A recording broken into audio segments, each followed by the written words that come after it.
मंगल Dhillon channel एक ऐसा channel जो आपका जीवन बदल सकता है, जैसे अब तक बहुतों का जीवन बदल चुका है। मंगल ढिल्लोन चैनल। नमस्कार, आदाब, सत श्री अकाल। धन गुरु नानक, धन निरंकार, धन गुरु रामदास जी महाराज, धन गुरु ग्रंथ साहब जी महाराज, धन गुरु गोबिंद सिंह जी महाराज, धन बाबा श्री चंद जी महाराज, धन गुरु पिता ओमकारा जी महाराज, धन सभी धर्मों के संत भक्त, देवी देवता, अवतार, पीर, पैगंबर और प्रॉफिट साहिबान। गुरु प्रेमियों, अगर आप की नीयत साफ है, अगर आप भक्ति करते हैं, अगर आप परमार्थ की राह पे चलते हैं और कोई आपका बुरा करता है, गुरु रामदास जी महाराज, ईश्वर ने तो यह भी फरमाया हुआ था कि अगर कोई आपका बुरा करे तो उसको आप 4 बार दिल से माफ करें। फिर भी अगर वो आपका ज्यादती करता है तो अगली बार ईश्वर स्वयं आपकी तरफ से खड़े होंगे उसको जवाब देने के लिए। लेकिन बड़ा मुश्किल है, हम माफ कर नहीं पाते, हम खुद इंचार्ज बन जाते हैं, हम बदला लेना चाहते हैं, सबक सिखाना चाहते हैं। तो फिर ईश्वर कहते हैं चलो भाई, तुम सक्षम हो तो तुम कर लो कोशिश। यहां हम लोग मार खा जाते हैं। खैर, लेकिन अगर आप नेक नीयत है आपकी और आप नेक नीयत से सेवा कर रहे हैं समाज की, और आप भावुक हैं ईश्वर के बारे में, और कोई आपका मजाक उड़ाए, ईश्वर को कभी कभी मैंने देखा ये पसंद नहीं आता है। वैसे तो हमेशा पसंद नहीं आता, लेकिन मुझे जो प्रमाण दिया, मैं चंडीगढ़ में शूटिंग कर रहा था, एक फिल्म मैं डी एडिक्शन पे बना रहा था, नशाखोरी के खिलाफ सर्वनाश। उसका टाइटल सॉन्ग भी, मतलब ये ईश्वर किस तरह से मेरी मदद करते रहे, ये बड़ा विचित्रतम मामला है। उस वक्त मुझे इस बात का ज्ञान नहीं था, थोड़ा थोड़ा एहसास होता रहता था, कृपा हो रही थी, लेकिन मैं पूरी तरह से ग्रास्प नहीं कर पा रहा था, पकड़ नहीं पा रहा था। गाना भी जो उसका लिखना, टाइटल सॉन्ग सर्वनाश फिल्म का, तो मैंने बड़ी कोशिश की, बहुत लोगों से लिखवाने की कोशिश की जो बहुत अच्छे अच्छे शायर हैं बॉम्बे में, कवि हैं, गीतकार हैं, लेकिन बात नहीं बनी, मुझे पसंद नहीं आया। फिर मैंने ईश्वर से प्रार्थना करके बैठ गया और मालिक ने लिखवा दिया। तो उसके 1-2 लाइनें अगर आप सुनेंगे तो मतलब आप समझ पाएंगे कैसे फिर जब ईश्वर लिखवाते हैं कि आवेख, पंजाबी में था वो, आवेख नशे दे पट्टे करके हो जाए उजड़े लगदे है, जिथे रब दा दिता सब कुछ सी उते चुल्ली का पए उगदे है, जेड़ा परमाणु बंबां वांगू कई नस्लां दा करे बीज नाश, वो नशा नहीं है सर्वनाश। इस तरह का ईश्वर जब लिखवाते हैं तो ऐसे उसको, नशे को परमाणु बम्बों के साथ में कैसे जोड़ते हैं। तो वो फिल्म की मैं शूटिंग कर रहा था यहाँ चंडीगढ़ में। हमारे फुल्का साहब हैं, कमलजीत सिंह जी फुल्का, मित्र हैं हमारे। तो उनका एक फार्म हाउस है चंडीगढ़ में, जो लोग जानते हैं, गोल्फ क्लब के पीछे। तो हमने सारी कास्टिंग वास्टिंग कर ली, काफ़ी हमको एक्टर चाहिए थे उसमें, अलग अलग जो ड्रग एडिक्ट्स हैं, फैमिलीज कैसे तबाह होती हैं, तो तमाम जो जिस तरह की स्क्रिप्ट थी उस तरह के हमको विजुअल चाहिए थे। उस दिन सारी तैयारी हो गई, दूसरे दिन हमने शूटिंग करनी थी, तो सब लोगों ने पहुंच जाना था वहां। मैं माउंट व्यू होटल में ठहरा हुआ था। ये मैं आपको बता रहा हूं कि ईश्वर, कई बार ऐसी घटनाएं होती हैं कि आप समझ नहीं पाते हैं और दंग रह जाते हैं। मैं आज तक उसके बारे में दंग हूं, हैरान हूं कि मतलब अब उसको मैं क्या कहूं। आप सुनेंगे तो आपकी बात पकड़ में आएगी। शायद आपके लिए भी उसको समझ पाना मुश्किल, और बहुत सारे सज्जन जो इंटेलिजेंट अपना दिमाग दौड़ाना शुरू करते हैं कि ये कैसे हुआ होगा। मेरे कई मित्र थे, उनमें से एक हमारे जज मित्र थे, तो वो मुझे मिलने आ गए माउंट व्यू। तो रात को हम लोग बैठे थे और उनसे बातचीत शुरू हो गई। तो लेट हम कहीं से कुछ शूट करके आए थे, तो कॉफ़ी शॉप में बैठे माउंट व्यू होटल में, वो आगे मुझे मिलने के लिए, हम बात करने। तो मेरे साथ मेरे एक असिस्टेंट, चीफ असिस्टेंट थे, मैं नाम नहीं बताऊंगा, हमारे रिलेशन में ही थे, वो रिलेटिव ही थे। तो साथ में मेरा एक ऑफिस से आदमी था, वो ड्राइविंग भी कर लिया, तो वो भी था। तो हम लोग कॉफी शॉप में बैठे हुए थे। तो जज मित्र हमारे साथ बैठे, तो उनको मैं अक्सर ये कहता रहता था कि आप मोबाइल फोन रखें, क्योंकि आपसे संपर्क करना बड़ा मुश्किल हो जाता है। वो रखते नहीं थे। लैंडलाइन पे बात करनी होगी, संदेश छोड़ दो, फिर कभी उनको मौका मिलेगा तो वापस आपको कॉल करेंगे। तो मैं उनसे इस पे चर्चा करने लग गया। तो हम लोग एक टेबल पे बैठे हुए, तो मेरे पास ही वाली टेबल पे मेरे वो चीफ असिस्टेंट और वो दूसरा जो सहायक था, ऑफिस में हमारा मैनेजर था, वो बैठा हुआ था। वो गाड़ी भी चला लेता था, तो दोनों काम करता था वो जरूरत पड़ने पे। तो मैं ये जज साहब से कहने लग गया कि आप जो है मोबाइल फ़ोन रखिए, आपको मोबाइल फ़ोन रखना चाहिए। तो कहने लगे कोई बात नहीं मैं ले लूँगा। मैंने कहा नहीं आप ऐसा, मेरे पास एक सिम कार्ड जेब में था तो मैंने निकाला, तो मैंने कहा लीजिए सिम कार्ड, और कहें तो मैं आपको मोबाइल फ़ोन भी देता हूँ तो उसमें आप डालिए ताकि मैं आपसे संपर्क कर सकूँ जब भी ज़रूरत पड़े। तो कहने नहीं कोई बात नहीं, मैं आप इस रखिए, मैंने बात कर ली है, मैं मोबाइल फ़ोन ले लूँगा, आप चिंता मत करें, मैं आपको नंबर दूंगा। तो ये थोड़ी देर हमारा चलता रहा, लेकिन फिर मैंने वो जो जाड़ों के दिन थे तो मैंने अपनी जैकेट में वो जो है सिम कार्ड रख लिया और ये बात आगे चल पड़ी। हमने खालसा कॉलेज में, गर्ल्स कॉलेज है चंडीगढ़ में, तो वहाँ पे अपनी फिल्म दिखाई थी यही नशों के बारे में, और गुरबाणी दे कौतक वगैरह ये हम लोग दिखाते रहते थे कॉलेजेस में, स्कूल्स में, गाँव में, जहाँ भी हमें कोई आदमी सहयोग देता थोड़ा बहुत तो वहाँ हम चले जाते थे दिखाने के लिए। तो वहाँ मुझे कहीं जाना था किसी काम से या शूट की तैयारी करनी थी, तो वो शो शुरू करवा के मैंने प्रिंसिपल से उनसे कहा कि जी मुझे तो जाना होगा, तो हमने चाय का इंतज़ाम किया है। तो मैंने कहा चलिए फिर चाय पी के चला जाता हूँ। तो वो मेरे साथ आए, मैंने कहा नहीं आप फिल्म देखिए, तो कहना नहीं बाद में देख लेंगे, हम आपसे DVD ले लेंगे, हम बाद में इसको फिर से देखेंगे। तो मेरे साथ आ गए। तो जब हम चाय पी रहे थे तो उन्होंने मुझे एक बहुत रूहानी किस्सा सुनाया, तो मैं उसको सुन के बहुत मतलब भावुक हो गया, मेरी आंखें भर आईं। अब वो किस्सा मैं इनको सुना रहा था, हमारे जज मित्र को, कि भाई वो कमाल का किस्सा था और मेरी आंख भर आई। और मुझे लगा कि जैसे मैं अगर आपको सुनाऊं तो वो एक मैंने ये कहीं डाला हुआ है, प्रेरक प्रसंग में कहीं डाला हुआ है, अलग रूप में डाला हुआ है। तो एक चेला अपने गुरु से ये पूछता रहता था रोज, बहुत इंपॉर्टेंट वृत्तांत था और मैं इसके बारे में बड़ा भावुक था। तो कि वो पूछता था कि गुरुजी ये बताइए कि आसमान कैसे खड़ा है, न कोई दीवार है न कोई पिलर है, फिर भी ये कैसे खड़ा है। तो गुरु कहते थे कि बेटा तुझे बताऊंगा, समय आने पे बताऊंगा। तो ऐसे काफी समय गुजर गया और एक दिन चेला जिद करने लग गया कि या तो आप कहिए कि आपको मालूम नहीं है या मुझे बताइए कैसे खड़ा है। तो गुरु ने कहा कि अच्छा ठीक है, अगर तू जिद करता है तो फिर मेरी एक शर्त है, जवाब तभी दूंगा। तो उन्होंने कहा शर्त क्या है? शर्त यह कि आज तक तुम भिक्षा मांगने जाओगे गांव में तो तुमने प्रेम से, विनम्रता से भिक्षा नहीं मांगनी है, तुमने सबको गालियां दे दे के भिक्षा मांगनी है। और ये मेरी शर्त है, अगर तुमने विनम्रता से मांगी भिक्षा तो फिर मैं उत्तर नहीं दूंगा, ये शर्त और ये करना तुमने। तो उन्हें ठीक है। वो गया गांव में, सुबह से लेकर शाम तक लोगों को माँ की बहन की गालियां देते हुए घूमता रहा। लोग बड़े हैरान कि शायद ये पागल हो गया है, और कुछ लोग उसको मारने के लिए भी योजना बनाने लग गए कि भाई ये क्या मत तरीका है इसका, भीख मांग रहा है, भिक्षा मांग रहा है और गालियां दे रहा है। लेकिन किसने मारा नहीं, तो सारा दिन वो भूखा प्यासा घूमता रहा। और शाम को जब जाने लगा तो एक घरों के बाहर थोड़ी सी चबूतरा सा बना होता, उस पर बैठ के सूर्यास्त का इंतजार करता। गुरु ने कहा था तो गालियां दे रहा था गांव वालों को, तुम्हारा बेड़ा गर्क हो जाए, तुम बर्बाद, जो भी बद्दी से बद्दी गालियां वो दे सकता था। तो गला उसका बैठ गया, सूख गया, भूखा प्यासा।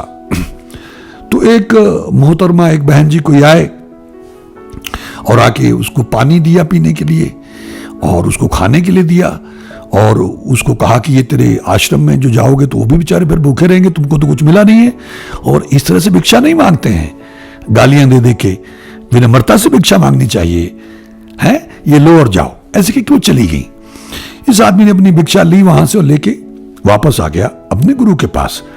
तो गुरु ने कहा कि हाँ भाई, तो कहना आपने तो मुझे मरवा दिया, शुक्र लोगों ने मुझे पीटा नहीं, मैं भी मूर्ख आपकी बात मान के गया, वहां गालियां देने लग गया, लेकिन मैंने आपकी अवज्ञा नहीं की, आपकी आज्ञा का पालन किया, गालियां दे दे के भिक्षा मांगी।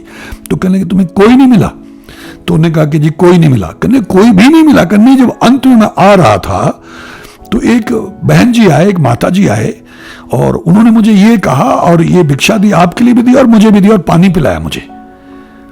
अब मुझे जवाब दीजिए। तो गुरु ने कहा कि बेटा तुम जानना चाहते थे ना कि आसमान कैसे खड़ा है।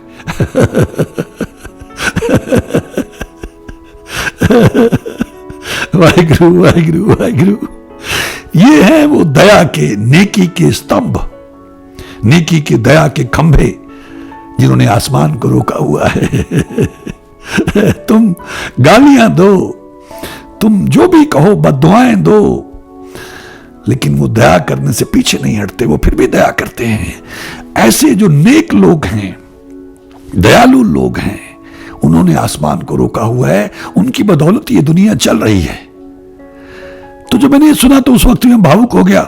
तो मैंने कहा उनसे, प्रिंसिपल साहिबा से, कि बहन जी शायद हम लोग वो खंभा तो नहीं बन सकते, लेकिन अगर हम उस खंभे में लगने वाला कुछ सीमेंट या गारा या कंकड़ पत्थर ही बन जाए तो ये भी हमारे लिए बहुत बड़ी प्राप्ति होगी। तो ये बात मैं अपने जज मित्र को सुनाने लग गया वहां बैठा हुआ, और ये लोग वहां सुन रहे थे बैठ के, 2 लोग। तो उसके बाद मेरा ख्याल 11:30 बज गए होंगे, 12 बज गए होंगे। तो हम लोगों ने वहाँ कुछ खाया हुआ, और खाने के बाद में हम लोग उसको गुड बाय किया हमारे मित्र को, वो चले गए। मैं अपने रूम में चला गया। इन लोगों को वहाँ फार्म हाउस में भी कमरा लिया था, तो ये मेरी गाड़ी थी, उसमें लेके दोनों वहाँ से निकल गए कि सुबह मुझे यहाँ से ले लेना। तो गाड़ी में वो जो मेरा सहायक था, जो मेरा चीफ असिस्टेंट था, वो मेरा मजाक उड़ाने लग गया कि उसके शब्द थे और किससे, मेरे मैनेजर से जो मेरा ऑफिस संभालता है। अब दोनों मेरे विश्वास पात्र लोग, और भरोसा मुझे उस पर इतना कि मेरे घर वाले, हमारा पारिवारिक कलह रहता था आपस में। मेरे जो पिता के बड़े भाई थे, उनका ये पोता था, तो उनकी मेरे पिता की और मेरे ताऊ की बनती नहीं थी बहुत, मतलब वो शत्रु बन जाते थे आपस में, बहुत उनका आपस में चलता रहता था। तो घर वालों की मर्जी के खिलाफ मैंने इसको अपने पास रखा हुआ था कि हमारे पुराने लोग ऐसे दुश्मनियां पाल लेते, उसको हम तो पढ़े लिखे लोग हैं, ये क्या मूर्खता के आपस में लड़ते रहते हैं। तो मैंने उनकी सबकी मर्जी के खिलाफ उसको रखा हुआ था अपने पास, जबकि मेरे पिता को, मेरी माँ को, मेरे भाइयों को ऐतराज था, लेकिन फिर भी मैंने उसको रखा, उसको सिखाया, उसको ट्रेनिंग दी, उसको रहने के लिए जगह दी, उसको सैलरी दी, उसको एक चीज सिखाई, उसकी शादी करवाई। और फिर भी वो आदमी मेरे बारे में, मेरे मैनेजर से गाड़ी के अंदर मेरा मजाक उड़ा रहा था, और उस शब्दावली उसकी कुछ ये थी कि कहानियां सुनाता है। अब ये मुझे कैसे पता चला? मैं ईश्वर की जो बात कर रहा हूं, कई बार अगर आप उसके प्यारे हैं, अगर आपको उस पर आस्था है, आपकी नीयत साफ है, आप परमार्थ की राह पे चल रहे हैं, तो कई बार ईश्वर को पसंद नहीं आता है किसी का मजाक उड़ाना तुम्हारा। तो वो निकले तो आप हैरान होंगे कि मैं अभी लेटा ही था, कमरे में गया, जाके चेंज किया और लेट गया, मेरा फोन बजने लग गया। मैंने देखा तो मेरा चीफ असिस्टेंट, उसका नाम मुझे फ्लैश कर रहा था। तो मैं बड़ा हैरान हुआ कि अभी तो मेरे साथ थे, तो अभी क्या कोई इमरजेंसी हो गई है? रास्ते में पुलिस ने रोक लिया उनको कि वो मुझे फोन कर रहे हैं अभी 12:30 बजे। मैंने उठाया फोन और हेलो हेलो हेलो करना शुरू कर दिया। उधर से कोई जवाब नहीं आया, लेकिन बातचीत होती हुई सुनाई दी। तो मुझे लगा शायद ये रीडायल हो गया होगा, कि गलती से हो गया।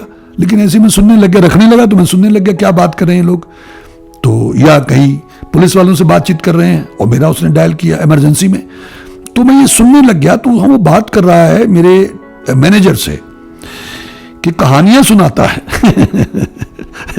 मतलब उनकी कन्वर्सेशन पहले से चल रही थी मेरे बारे में, मेरा मजाक उड़ाने के लिए, कि कहानियां सुनाता है कि आसमान कैसे खड़ा है।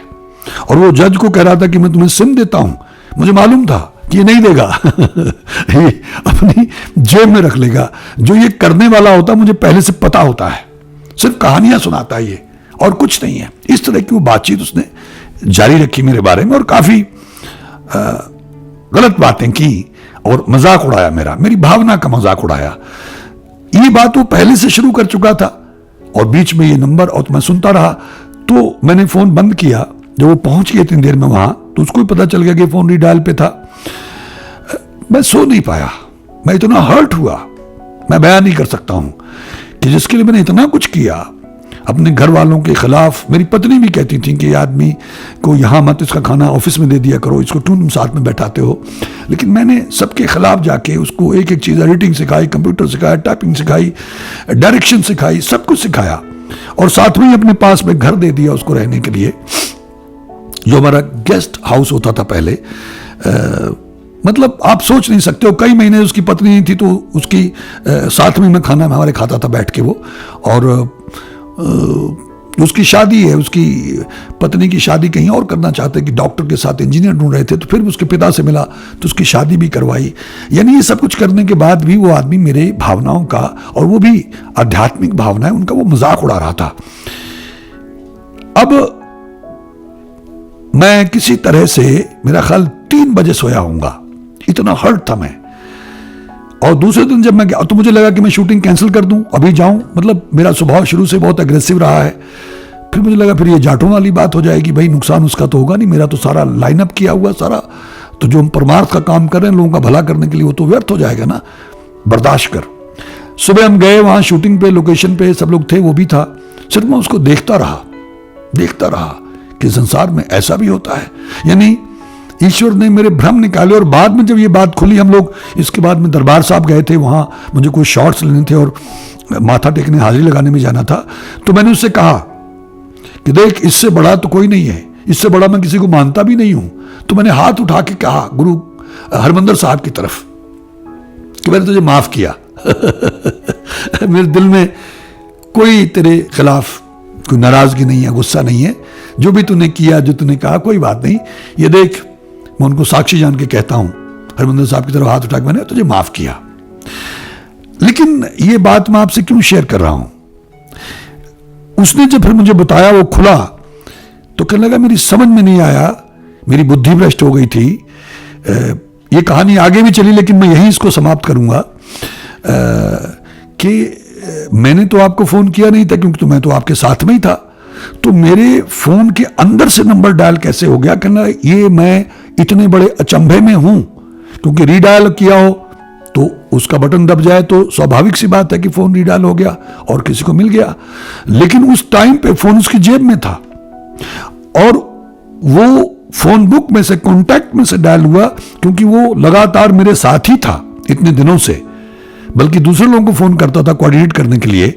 तो फिर भी, क्योंकि जब मेरे साथ में तो मुझे तो फोन करेगा नहीं, फोन बुक में से, कॉन्टैक्ट में से उसका फोन डायल हुआ और वो बहुत हैरान हुआ इस बात पे, और मैं भी हैरान था।